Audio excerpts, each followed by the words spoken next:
Welcome to my channel MR Civil Consultant. If you have not subscribed my channel, please subscribe it and also press the bell icon.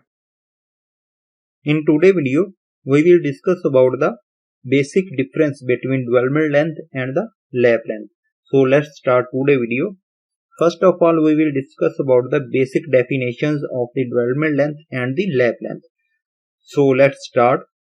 Lap length is provided for the overlapping of two rebars in order to safely transfer the load from one bar to another bar.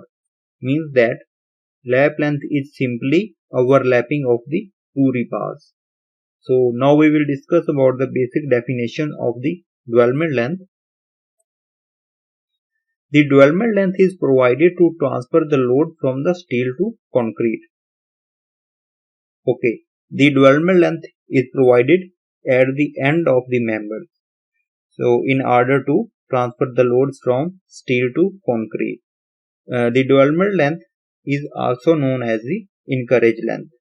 So now the question is there, why we have to provide the lap length and the dwellment length.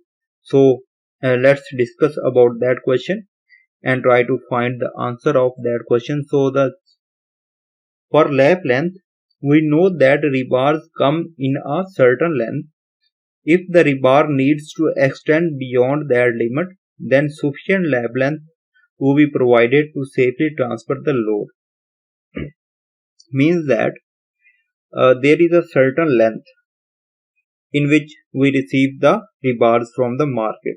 The standard length of the rebar is about 40 feet. So if the length of our project is greater than 40 feet, then we have to provide the lap length.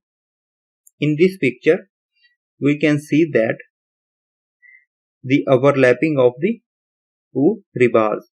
Here we can assume that the length of our project is 60 feet and the length of that rebar is 40 feet that we have received from the market, and that is a standard length.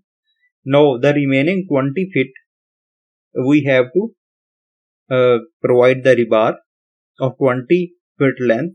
So the length of that rebar will be 20 feet, and for connecting these two rebar we have to provide the lap length here. That is a lap length, and that is a function of the lap length.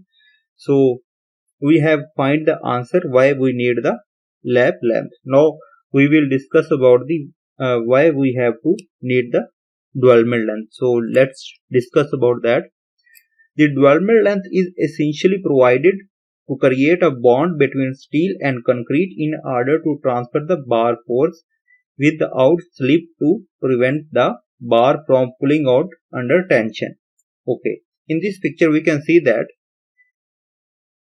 this is a beam and that is a column.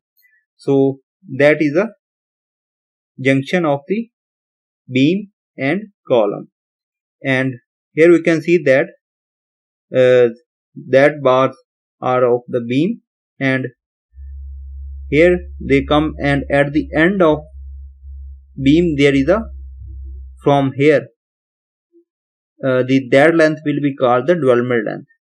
Here we can see that the dwellment length is provided.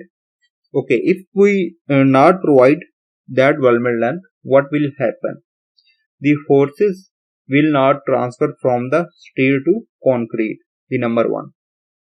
Number two, this bar, these bar of the beam can slip out of the column. So we have to stop that chances of the slip or pulling out from the beam.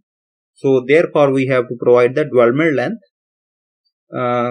There is another function of the dwellment length. We have to resist the bond stresses that will create because of the joint of the column and beam.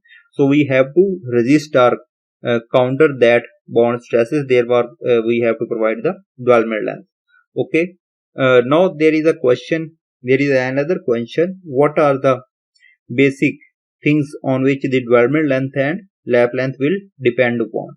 So now we will try to find out the answer of that question. So for the lap length according to lap length is different in tension zone as well as in compression zone. In different codes, the lap length for compression zone and for tension zone are given, and the lap length also depends upon the grade of concrete, rebar size, and concrete cover. So these are the things on which the lap length is depend. Now we will discuss about the dwell length. Dwell length is inversely proportional to bond stress, and we know that the bond stress depend upon the grade of concrete. So by increasing the grade of concrete increases the bond stresses, and when the bond stresses increase, the dwell length will be decreased. So we can see that the dwell length is dependent on the grade of concrete. So that is all about dwell length and lap length. Thank you for watching today's video.